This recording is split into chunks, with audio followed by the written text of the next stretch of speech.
The Captain's Log Radio, with your host, Captain Jonathan Moss.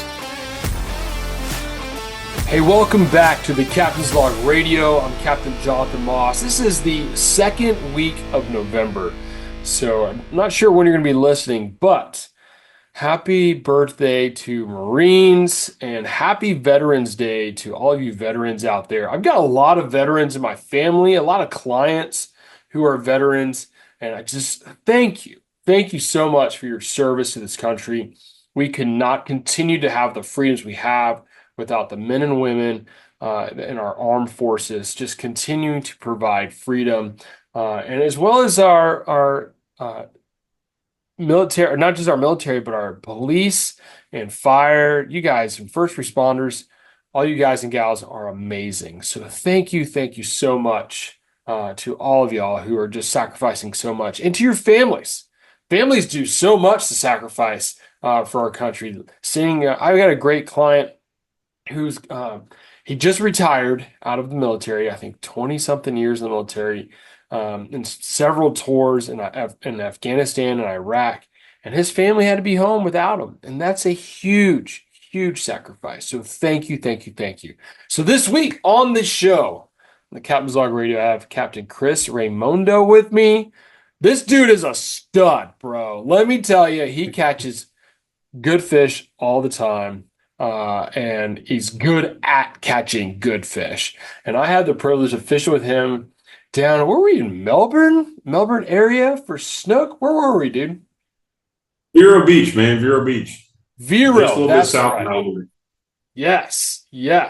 So this episode came out season 5, so last year, and dude, we got out there and it was a snook fest, bro. I mean, it seemed like every cast we were catching a snook, and variety of sizes.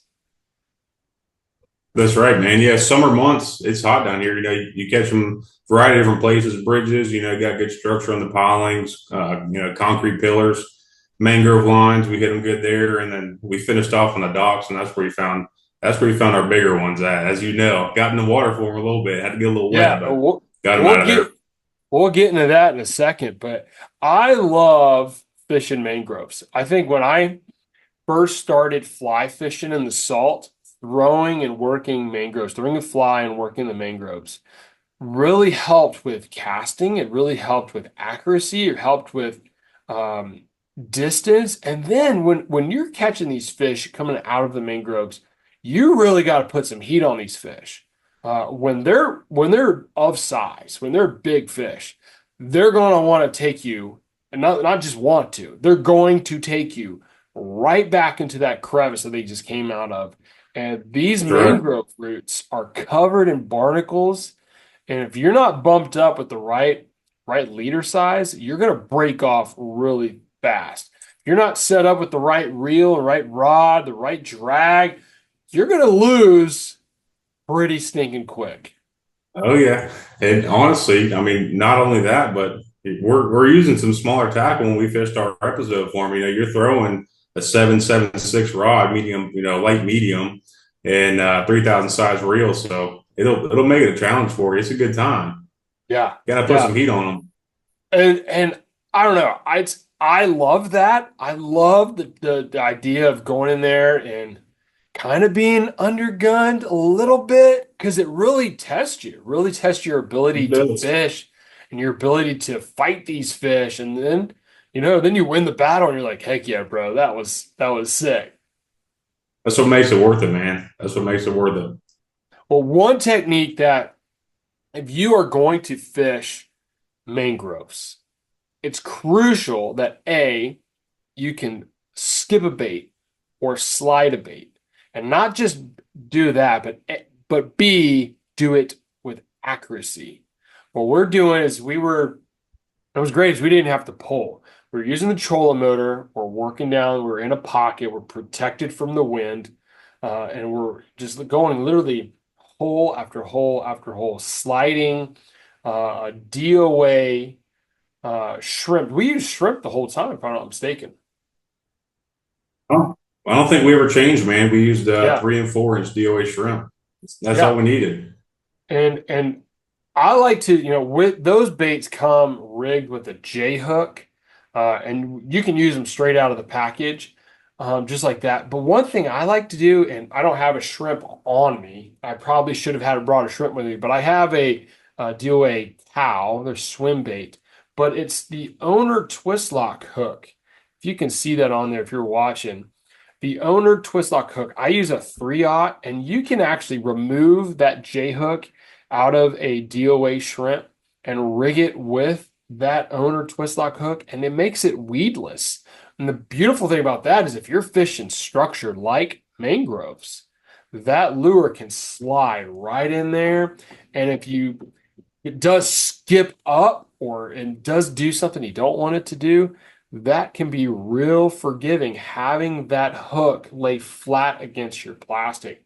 But if you want to throw, and if you can do it without, and we got hung up a few times, and that's the saying, isn't it? If you're not getting stuck, you're not close enough, right? You're not in the right spot. You can't get stuck. Yeah.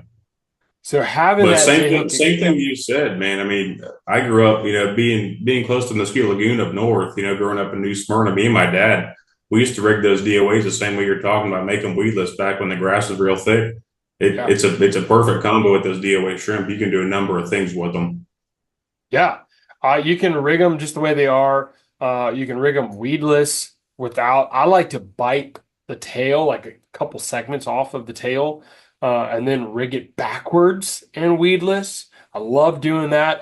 The founder of Florida Fishing Products, Mr. Ty Nelson, actually showed me that. I'm not going to take credit. He showed me that. I was like, oh, bro, that's genius. Because you think about how a shrimp swims in the water naturally. Yeah, you're showing your hands. If you're just listening to this, Yeah. Chris is actually showing the shrimp will swim backwards. They actually click. I don't know if you can hear that with my hand. They click their tail up against their body to go backwards. So when you rig that shrimp weedless and backwards, it looks real natural. It looks great, and it looks like a real shrimp going through the water. But yeah, that bait can be used so many different applications. But I love that deal. I think they have a 2.5 inch or 2 3/4 inch, then the 3 inch, then the 4 inch. But the 3 and 4s were definitely what we were using that day. Yeah, yeah, 3 and 4 is where it's at. We actually started throwing the 2.5s up in New Smyrna. My dad's a huge fan of them. He throws them up there for Snook on the docks up in Oak Hill and Edgewater. He tears them up on those 2.5s too. It's just a fishy bait, man. Yeah. DOA, they outdid themselves with that one. Yeah. Oh, absolutely. So yeah, we fished those pockets, and we were able to. I mean, I just posted about this on Instagram the other day. I'm so excited seeing these snook. I think it was 2 years ago. It was December 23rd. That was the last day I chartered before Christmas. So I'm half Cuban and I'm half redneck.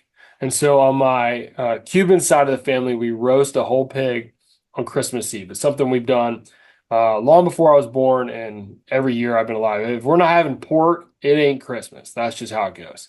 So I take that day off. I take the 25th off because it's Christmas Day. And then the 26th is actually my wife's birthday and my son's birthday. So I take those 3 days off. The 23rd December, I fished with a good client of mine, a regular. Kent is his name. And actually he called me today. He booked 2 days with me today for one for this couple weeks we'll get from now, and then one right a couple weeks in December. Anyways, we wrecked the Snook. This is 2 years ago. We wrecked the Snook.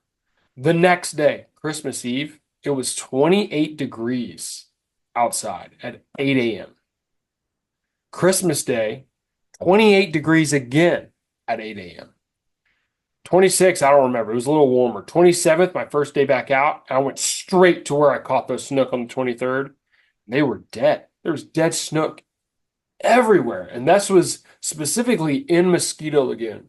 So seeing all the snook, I think we filmed that episode just over a year ago. Okay. We caught a lot of little guys. We must have caught, I kid you not, we can't show them all on a TV show.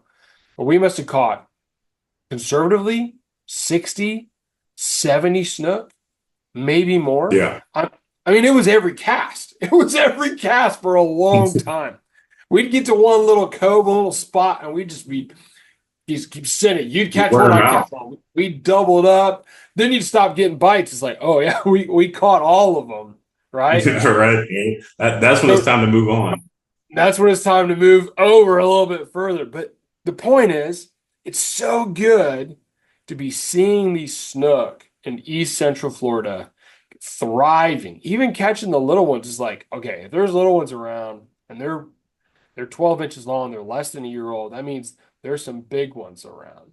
And that's Still great to huge. see, 100%. So great. But you'll Now, talk to some of these guys who've been fishing Mosquito Lagoon, Edgewater area for years, man. 20, 30 years, and they'll tell you how crazy the snook population's gotten over the past 5 to 7 years. I mean, New Smyrna, Edgewater, that whole area, Mosquito Lagoon North, Oliver North for yeah, that. I mean, it's totally blown up compared to what it used to be. There's been a huge population of them to come up north here, and it's great to see, whether they're small or not. It's yeah. awesome to see. I've caught snook in St. Augustine, which is, that's another couple hour drive north. That's a long ways to find snook. And I got friends in Jacksonville who have been seeing them in the inlets there in Mayport. So that's a far north snook. I mean, that's about as north as you're gonna get. But having seen these fish coming back, dude, it's been fantastic. And that day, there was no shortage of snook. We also found I caught a redfish. Did we get a trout? I can't remember. It's been a minute.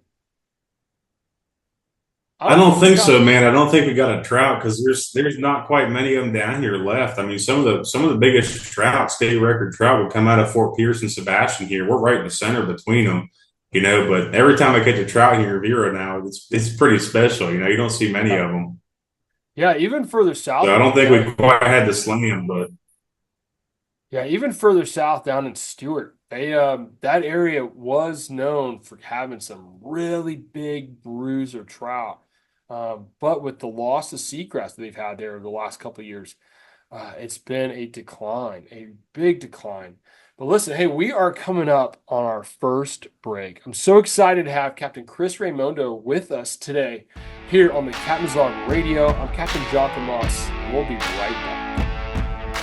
This is the Captain's Log Radio with your host, Captain Jonathan Moss.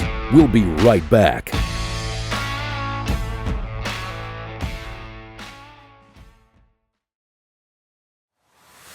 Welcome back to the Captain's Log Radio with your host, Captain Jonathan Moss. Hey, welcome back. Got with me today Captain Chris Raimondo. We did an episode together in season 5 of the Captain's Log. But before we get started with that, just want to remind you, hey, I want to continue this conversation. Social media is the best way to get a hold of me at the Captain's Log TV on Facebook, Instagram, and YouTube. If you want to watch all of our full-length episodes, you can go to Waypoint TV and watch it there, or you can watch it on our YouTube channel at the Captain's Log TV. And again, social media, hit us up. Love to talk to you. Love to communicate and talk fishing, and would appreciate you guys liking, subscribing, and following. So at the Captain's Log TV on all the socials. All right, dude. So yeah, we caught a mixed bag of sizes with snook, throwing that DOA shrimp. But we transitioned from fishing mangroves to fishing docks. Now, when I fish docks, there's 3 things that I look for to find a good dock. Because, you're in the intercoastal, there's a ton of docks. How do you know which one to fish? So 3 things that I look for to help me kind of narrow things down. And again, it has proven itself over and over again to work, but just because you find the 3 things doesn't mean it's going to work. But these 3 things seem to be the key for me finding a good dock. Number 1, I want to see a bigger boat or a big lift. If there's a bigger boat there, more than likely there's a deeper trough under that dock. Okay. I like deeper water under docks. I don't want it to be a foot deep. I want it to be a little bit deeper. I want to be deeper. I want there to be a bigger boat there. Number 2, I want it to be an old dock. I like older docks. I don't want a brand new dock. Why? Older docks have more barnacles. Barnacles are going to bring in bait fish, and bait fish are going to bring in your predators. So if I'm seeing an older dock that's covered in barnacles, chances are there's going to be some fish in there. That's probably a good spot, right? Number 3, and the last one I look for. Are there signs of people fishing there? Okay. I'm talking the people who own the dock. If I see that they have a cleaning table or I see rods, chances are they've had bait in the water or they've cleaned fish and that's been in the water. Again, that's going to bring in the bait fish, which is going to bring in your predator fish. So those are the 3 things to look for: deep water, older dock, and signs that someone's been fishing there. All right, am I crazy, Chris? What do you think about that? I think you're spot on, man. I mean, I think I look for a little bit of tide too, but I'm right there with you. The older the dock, the better it seems to be for some reason. Those fish have been acclimated to that being there for so long. It's good structure. You know, they got a good place to hide out. It's covered in barnacles. You know, it attracts bait fish, and it's good structure, especially when you put a hook in their mouth too. So, Yeah. you know, they don't get big being dumb. So, Well, you mentioned something that I don't deal with. So you being down in Vero and being closer to Sebastian Inlet, and then you fishing up in New Smyrna and around Ponce Inlet, you are dealing with more of a tide. Where I fish primarily in Titusville in the Indian River and in the Banana River. I fish a lot of docks in both of those areas. I don't have any tide. So I don't think about that with water movement, but water flow and how the water, a place for a fish to stage and letting water flush by, which is going to push your bait fish by. They're looking for a place they can get out of that current. They're looking for a place they can come out and grab a bait and ambush a bait. So yeah, that's another great thing to think about. So we transitioned from fishing mangroves to docks, and when you're fishing these docks, we talked about the barnacles. There's a greater chance that you can break off. So something I like to do is I want to beef up. There's some right here. I like to beef up my leader size. You know, if you're fishing open water out on the flats, you can get away with 20. You're getting around the mangroves, I'm going a minimum of 30. You get around docks, you know, you're thinking 30, 40, sometimes even 50, depending on the structure. What do you like to put on your reels? So for me, man, I mean, it really varies on time of year. I base it a lot on the time of year, but wintertime, you know, I'll start off as low as 25 or 30 for fishing those docks. And believe me, it's a little light for doing that kind of work, but you got to see what they're hitting before you bump it up a little bit. But, you know, wintertime, I'll start around 25 or 30, but summertime, when the water's typically a little darker, a little nastier, a little warmer, especially in this area, as we all know, you know, I get away with 50 or 60 without a problem. I mean, you're getting plenty of bites on that. No reason to change it. So let's clarify. Wintertime, our water temperatures drop and our algae blooms go away. The brown algae cannot survive in colder water temps, which is why you're dropping down, because cleaner water, they're going to get leader shy. So dropping down to a thinner diameter leader is going to help increase your bites. But like we talked about, you could lose the battle. So you kind of gotta play with it. Hey, if I'm starting out at 25 and I'm getting bit, but I'm breaking off, can I bump up to 30? Can I bump up to 35? It's kind of a game that you're gonna have to play because you don't want to go too heavy in that clean water and then they don't eat. But you don't want to go too light and break off. Another factor, I mean, when fish are on those docks like that, John, what we can do if you're getting a reaction bite out of a lot of those fish. So if you're skipping a bait in there, I mean, say it's January, February, the water's pretty clear, like you were saying there. If you skip a bait in there, that fish only has a couple seconds to look at it, and typically it's a reaction bite. But if you're blind casting, you're working long mangrove lines, you know, you're fishing open water, stuff like that, where they have time to actually see the bait and process it. that's when I would go a little bit lower on the leader size. Isn't it crazy how much like we give these fish a lot of credit? I mean, here we are trying to figure out how they're going to respond. I think, yeah, if they got a lot of time to think and process it, and it's like they don't know. They just see a bait, and a shrimp, and they're going to eat it. But man, it's so true. It's technical. There's so many little technicalities with this fishing. So let's talk about. Yeah, we focused in on Vero. We were focusing on these docks, and then something crazy happened. Okay. You stuck a good one. All right. And a lot of people, I watch a lot of fishing shows, and I've talked, I'm gonna get in trouble for this. I don't care. I've talked to some people who filmed with people. They're like, bro, I caught the biggest fish, and the host didn't, and they didn't air it on the TV show. Like the host had to catch the biggest fish. And that makes a lot of sense. As the host of the show, of course I want to catch the biggest fish. But bro, it's fishing. It would be uncool of me and unreal. Like I try to keep the captain's log when we're talking about and we're in the editing process. We want the show to be as real and natural as possible because it's two dudes, two friends, two people going fishing. And I don't always catch the biggest fish. You don't always catch the biggest fish.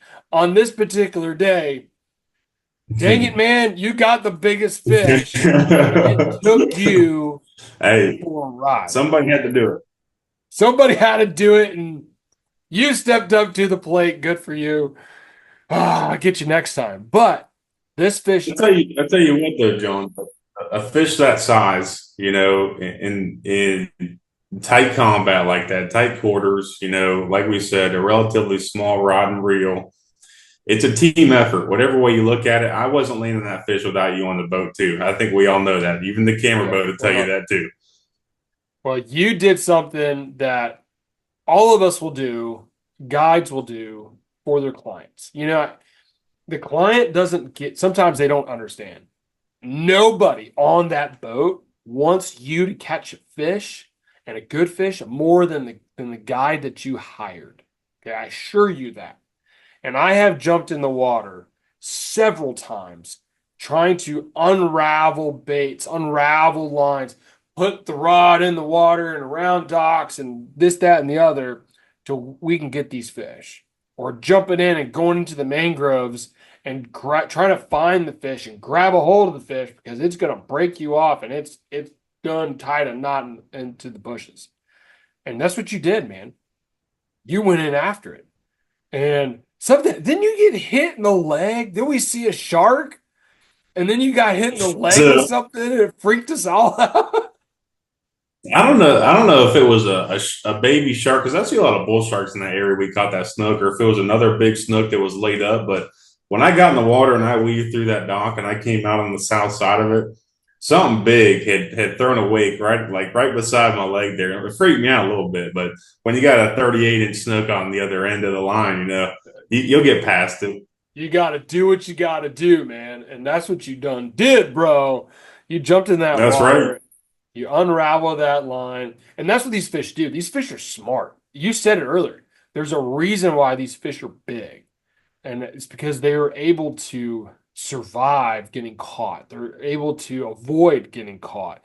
And part of that is swimming right back to the structure, whether that be the docks or the jetty rocks or even offshore. Like we have done Snook episodes down in Southwest Florida.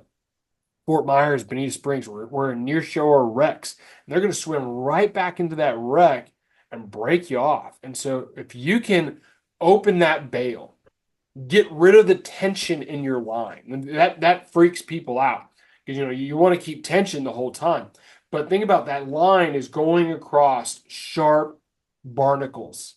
It's going across pilings in the water that can easily and quickly fray your line, even if you're using the 50-pound leader. You got a lot more time with the 50-pound leader, but it's still going to tear up your line. And so opening that bail, giving some slack, and then hopping in that water, pulling your rod around, and then working that line, getting it back out, untangled, And then as soon as you get that fish out of that zone, flipping your bail closed and come back tight. And that's what Tension happened. back. And you got back in the boat. That fish swam out. You got back in the boat. We landed that fish, and it was a bruiser of a snook. It was, man. Monster. What did we get? 38 and a half or 38 on that fish, I think. Something like that. Yeah. It wasn't as big as my biggest. You didn't beat my PB, but it was pretty it was pretty Hey, stinking big. for being on a 3,000, I'll take it. All right, I'll take it. Absolutely. Well, hey, listen, we are quickly approaching a break. We got Captain Chris Raimondo here on the Captain's Log Radio Show. We'll be back really quick. Stick around with us.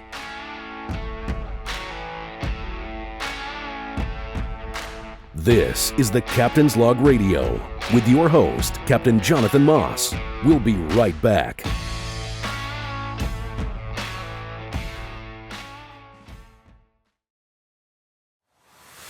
Welcome back to the Captain's Log Radio with your host, Captain Jonathan Moss. Hey, welcome back to the Captain's Log Radio. Captain Jonathan Moss, and with me today I got Captain Chris Raimondo. And hey, let's talk real quick before we get back into it. I want to talk about Danco pliers. Listen, if you're going to go fishing, you're going to invest in quality products. You can stop at the bait shop and you can buy some of those cheap $5 pliers, and in 2 weeks, them things are going to be rusted shut. You're going to have to get some WD-40 and work them back together. Or, invest in a pair of pliers, a tool that's going to last you a long time. These are their Premio pliers. They're titanium. They're like, what, $150? Yeah, that's kind of expensive for a pair of pliers. But lifetime warranty, replacement cutters are easy to replace, and they're cheap, and they're available from Danco. You don't have to send them in, and they'll last a long time. I use these things every day. In fact, if I forget them at home, I go crazy because I need them. And I think in 10 years of guiding, I've forgotten my pliers like 3 times. And it's so frustrating because it's such a tool that I use every single day for unhooking fish, rigging my baits, putting in new leaders. So look, if you're going to go fishing, go and get you some good pliers from Danco. These are the 6.5 Premios. They're titanium, my favorite pliers from them. They have all kinds of different pliers that you can get, but check out the Premios from Danco. You got a pair of Premios, dude? I do. So good. There's a couple sets of them Walmart ones sitting in the boat too, but I got me a set of Dancos. Good, bro. I have a pair in the truck. I got a pair on my hip, and I usually keep an extra pair in the boat just in case something silly happens, or if I'm fishing with a buddy. And I like the person I'm fishing with to have a pair of pliers, unless it's a client. If the client, I'm gonna do it. I don't want to handle the fish. But if I'm fishing with a buddy, dude, grab some pliers. That way I can fish, you can fish, we all can fish. But anyways, you've been moving. You go, your guide service. You're guiding from Vero Beach all the way up to Ponce Inlet, correct? Where do you spend the most? Yes, sir. Yeah, that's correct. I'd say I run most of my trips probably up in New Smyrna. Yeah, I fish New Smyrna, Edgewater, Ponce. This year, I spent a lot of time up north this year. I just got done probably about the past month. I've been fishing the spawn and the inlet up at Ponce for these snook, like we're talking about, staying on the same subject with snook. Redfish too, but this time of year, our snook get up there and hundreds of schools of them, man. They're out there spawning. And it's one of the best bites of the year. So I've been staying busy with that and trying to balance my time out there with my time in the woods I spend this time of year. But I've been fishing ponds a lot lately. Now, when you're doing that, that's mainly a live bait game. So it depends. I always like to start out throwing live bait.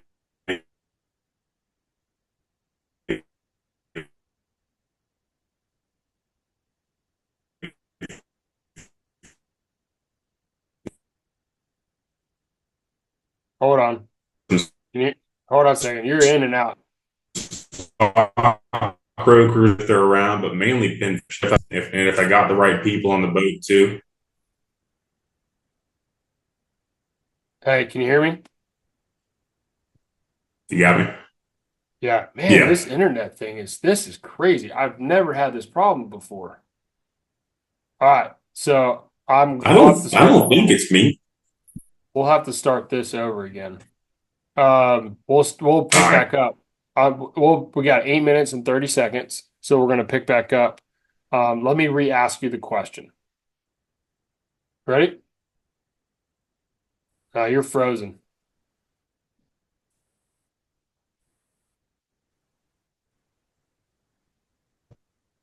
Hey, can you hear me? Really? Can you hear me? You good? Can you hear me? Yeah, there we go. I can hear you. Yeah. Yeah, okay. Okay. All right. Let me restart my timer at 8 minutes and 30 seconds. Ready? So when you're fishing there in the inlet, are you mainly throwing live baits? So I like to start out, and again, it depends if I'm doing charters or just fishing with buddies, messing around. But on charters, I like to start out with live bait. October, November, they're pretty keyed in on pinfish. At the time, croakers, spots and your normal croakers, they're kind of pushed out. That's mainly a summertime thing. But so we'll try to focus on pinfish mainly. So we'll basically be freelining them or drifting, whatnot. And then if they're hitting those good, I will throw out some jigs, some swim baits, bigger flare hawks. If I can get them on artificial, that's how I want to do it. Everybody knows. So, and then it depends on the people I got the boat to. If I'm fishing with clients, if they're experienced or not, we'll throw live bait. If they got the feel for it, I'll teach them how to throw a jig or a swim bait, that kind of thing. So if I can get them on artificial, I'm definitely going to try to get them on artificial. Heck yeah, cool. Yeah, one thing real unique about snook is every snook is a male until about 27, 28 inches. And then they change and they become female. And that's when they start spawning, is around that 28-inch mark.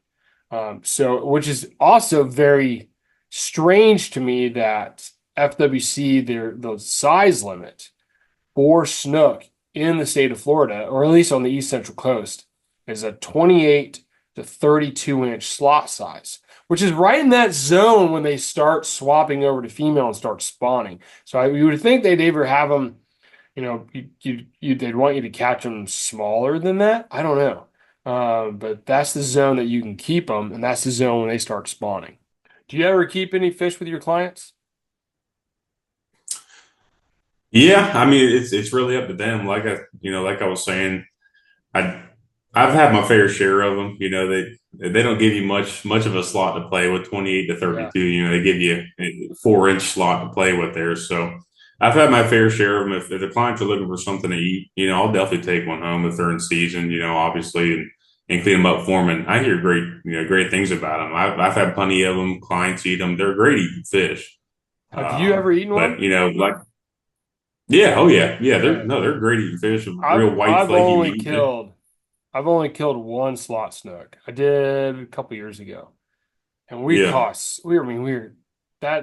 we were catching so many of them. I was in Port Canaveral, and same deal in the rocks. And I was like, I keep hearing how amazing these fish are, and we're catching literally thousands of them. All right, I'm gonna keep one, and I brought it home, and it was delicious. I'm not gonna lie. And I don't know. I don't know if I'll kill one again anytime soon. But they are a really good eating fish. A really, really good eating fish. Yeah, no, they're quality. Out of most of the things that I'll keep and clean for a client, a snook is definitely it's high on the priority list. When they're in season, they love them. I mean, for me, it doesn't matter as much. I've had my fair share of them, but like I was saying earlier, the population that we've gotten of them, I'm fine with throwing them back because I know that population is going to keep going up and keep thriving. So it don't hurt my feelings to throw them back, especially a spawning fish. Yeah.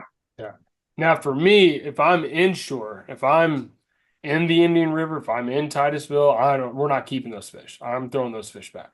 Um, we just need more of those big mamas to continue to make more babies.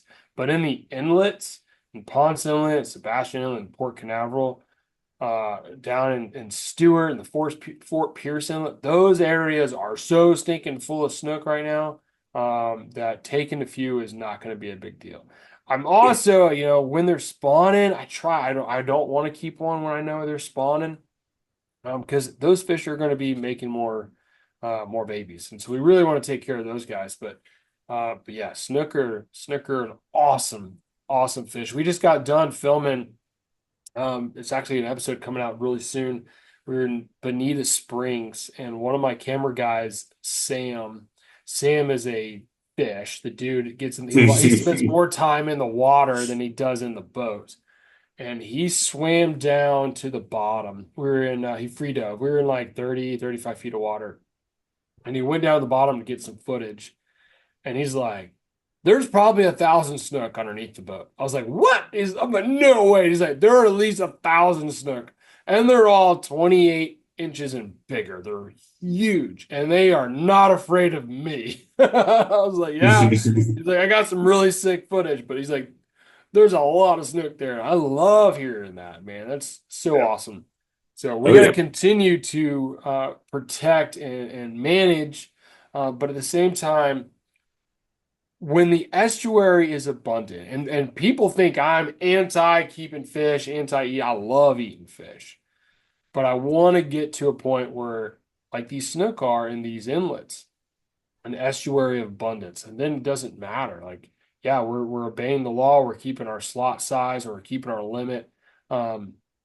And it's not hurting the population. I love that. And I want all of our inshore species to be like that.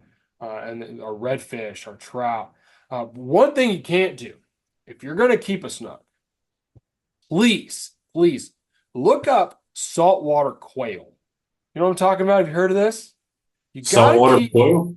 Saltwater quail, yeah. You got to keep their collars, their throats, and the way you fillet them, it looks like that. It looks like a quail is what people say. It looks like a bird butterflied out. But those throats, those collars on those fish are delicious. Great meat. I was in Louisiana fishing a tournament. We were pre-fishing, and this good old boy was at the ramp with a limit of redfish. In Louisiana, the limit's massive. It's stupid how many fish you can keep. And dude had, I don't know, 2 or 3 person limit, and it must have been 30 redfish. And everyone, he just filleted real quick, and then the rest of the carcass went into the water. And I was like, bro, what are you doing? Like, I'll take every one of them collars from you because they're amazing. So yeah, if you're going to keep a fish, a redfish, even your offshore fish, dude, we do a grouper, we do a snapper. You got to check out those throats, those collars. It's a lot of really, really good meat. You've spent the time, the energy, the effort to catch these fish. At least harvest, you're going to keep them. Harvest all of that meat. You don't want to waste it. And it's delicious. I was gonna say, man, I don't think I've ever done it with a snook, but definitely I think it stemmed from the offshore aspect, because a lot of guys did it with big red snapper, big grouper, throats and cheeks out of them too. You won't get cheeks out of a snook, but same concept. Hey, we're quickly coming up on a break. So when we get back, more with Captain Chris Raimondo here on the Captain's Log Radio Show with Captain Jonathan Moss. This is the Captain's Log Radio with your host, Captain Jonathan Moss. We'll be right back.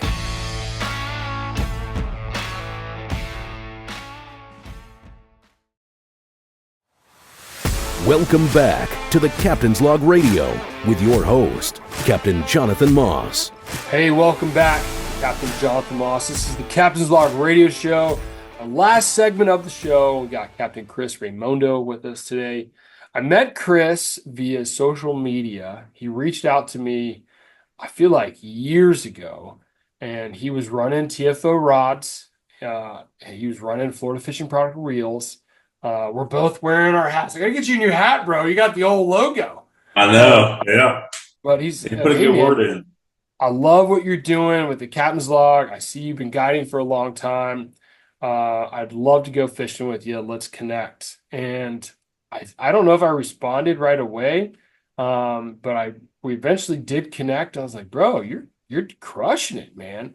And Chris, you're young. I know the beard makes you look a little older. You don't have the grays in your beard like I do. Just wait till you have some kids. I don't start showing up like that. But Chris, Yeah, yeah. you're in your 20s? The beard gives me a couple years, but yeah, I'm going on 22. Yeah, going on 22 here in just a couple days. Ah, well, happy birthday. So I appreciate it, man. when did you start guiding? Right out of high school? So in high school, technically, I had I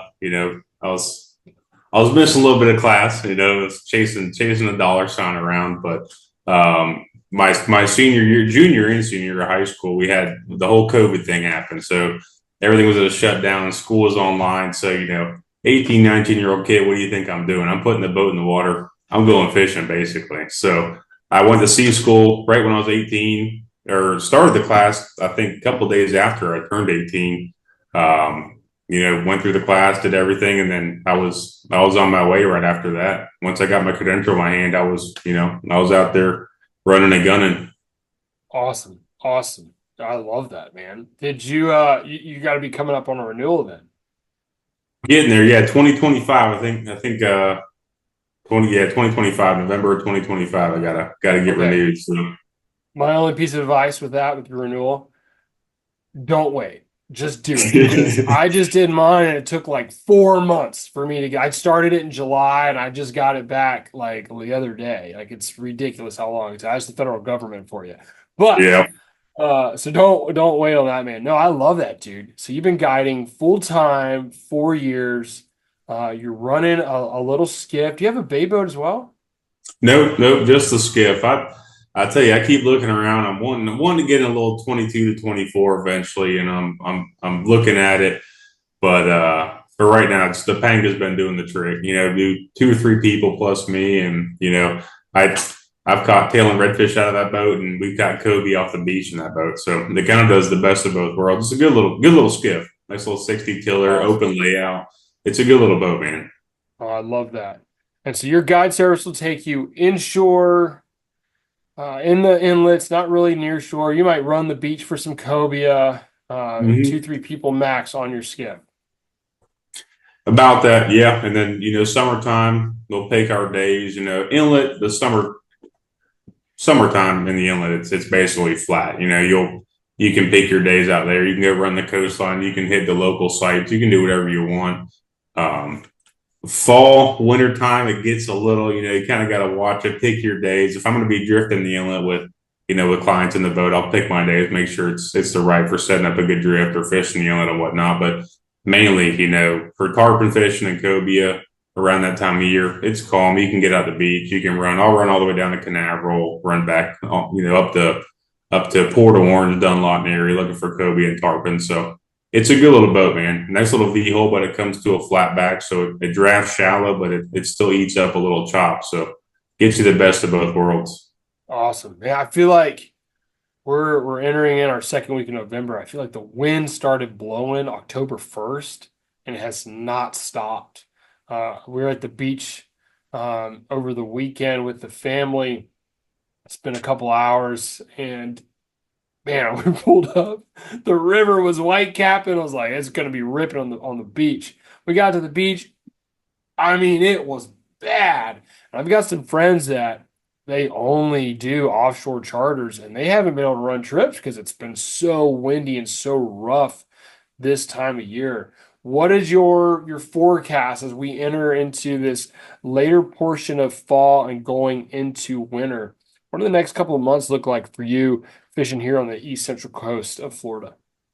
It's looking like tucking away, getting on a grass flat, maybe somewhere back in the mangroves, like you said, hiding. The wind blower's been turned on, man. The fan hasn't shut off yet, but I'm looking forward to a little bit calmer mornings. I like a little bit of a chop on the water, but like you said, November's it's been blowing 25 to 35 miles an hour. Basically the whole month, and then we had a late storm season, so the wind hasn't shut off, but. Mainly, if it keeps up like this, tucked away in the mangroves or something like that, doing some snook fishing. But I'm hoping it lays off here soon. Yeah, and you mentioned earlier, when you're out in the water, you're getting out in the woods. I got some buddies that were out dove hunting over the weekend. I know last season you did some traveling. You went out to the Midwest or something? Yeah, yeah. So I got a close buddy of mine. He actually, funny story. He ended up being one of my clients probably 3 years ago. I convinced him not to fish. It was a horrible day. The wind was blowing, and nothing had been biting that week. And he said, "You know what, man? I'm down here from Nebraska. Let's get on the boat. Let's do some fishing." We got on the boat. I think we struggled for one big black drum, like a 20 pounder, and had a really good conversation with him. Built a good relationship. So I go out there in the wintertime, and he's a rancher out in Nebraska. So he kind of gives me free reign over his property out there, and I'll go hunting out there, and then he'll come down here in the summertime, and I'll put him on some fish. So it's kind of been a good trade off for sure. Are you fishing in these cornfields in Nebraska for deer? Fishing. Listen to me. I'm so focused into fishing. Are you hunting for deer in these cornfields? Yeah, so pretty much, I mean, there ain't much out there besides corn and cattle. So, I mean, this time of year, once they get a good freeze, everything hits the ground. Those deer, they're coming out of the brush, the thick, and they're coming into those cornfields and they're eating good. And so I'm actually heading up there. I was just out there 2 weeks ago, hunting antelope, and then I'm going back out this coming weekend back out there for whitetail. So, like I said earlier, I try to balance my time fishing versus hunting. November is it's a busy time of month for me. Yeah. I've got some clients that are farmers out that way, and they told me that the deer for them are a nuisance because they have so many. Think about they're growing corn, and that's like top of the food chain for these deer. So they're not only like think about our deer here in Florida, they don't get as big. Like they're decent, but they're not like a Nebraska Midwestern deer. Them things they have to put on the weight for these cold winters, and then they have so much food for them to eat that they're just getting just big. But you know what? I know that we got to work. You and I need to work on our relationship because you have to do all this hunting and you have yet to invite me over for dinner to have some of this deer or be like, hey, Jonathan, come on over, bro. My freezer's full. I can save up a backstrap or two for you. We'll work something Heck, out. heck yeah, dude. Dude, I'll throw that thing on the Traeger and we'll make something. Or I'll give it to my wife and she's an all-star in the kitchen. She'll come up with something. But no, I've actually never been um I've never been deer hunting. I didn't grow up hunting. I grew up fishing. And I've been invited by some clients to go and experience that. I'm hungry to learn. It's like fishing. You don't just go fishing and be successful. You have to put in the time. And so I'm Hmm. really hungry to put in the time in the woods. And one of my favorite things about early mornings, especially summertime, it's dark. We're pushing away at dark 30. It's slicked out. It's quiet. You're running across the river. You get to that eastern shoreline and you listen to the world wake up. You see the sun start peeking up over the horizon. You hear the birds start chirping and making more noise. Then you start seeing the mullet and hearing the mullet splashing and the snook coming out of the mangroves and popping. Like, I love that. And I've heard the same story told from hunters in the woods. And they're sitting in their tree stands or they're sitting in a blind and they're listening to the woods come to life. That sun starts peeking up and the squirrels start making noise. You hear the footsteps of the deer walking around. And you're just, oh man, I'm getting goosebumps. I've never It even gets done it, gets bro. you amped up. Oh yeah. I want to experience that. My wife, she bought me a 308 bolt action. Got to shoot it a couple weeks ago for the first time and get it sighted in. So I'm ready. I'm ready to go. But I'm really excited to learn that process and not just go and harvest an animal, but then learn how to prepare it, how to clean it, how to quarter it and process it and bring it home and feed my family. Like there's so much on that I'm clueless on. What got you Absolutely. into hunting? How did you learn how to hunt?